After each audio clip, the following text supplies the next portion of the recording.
Rats laugh. So if you tickle a rat, it laughs. You can't hear it though because it laughs ultrasonically like a bat. But if you record the rat giggling and then slow down the tape, then you can tell that the rat laughs. And rats need to play, and most mammals need to play in order to socialize them. So one of the things, you can think about this when you're parents too, and this is probably especially relevant for the men, because one of the things you might ask is, what role do men play in the socialization of children? And one thing that men really do seem to do with kids is to engage in rough and tumble play, especially once they're a little older than 2, say 2 to 5 or something. And kids love that. They absolutely love rough and tumble play. Gets them so excited that, you know, they get out of control fundamentally.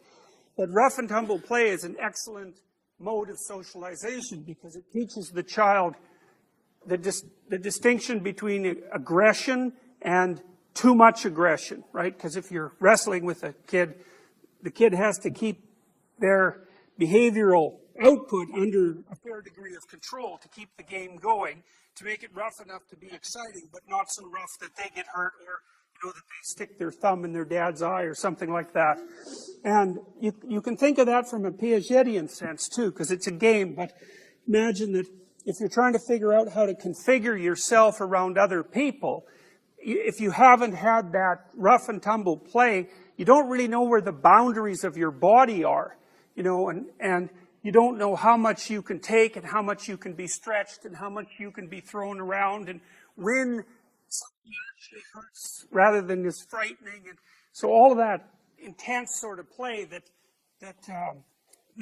boys in particular are likely to engage in, although girls also like it, seems to be very useful for teaching children about how to engage with the world and with other people in a physical way, and that's one of the physiological foundations for higher order socialization. So it's very useful. I mean, I've also often noted that children who haven't had the opportunity to engage in physical play, they're kind of awkward.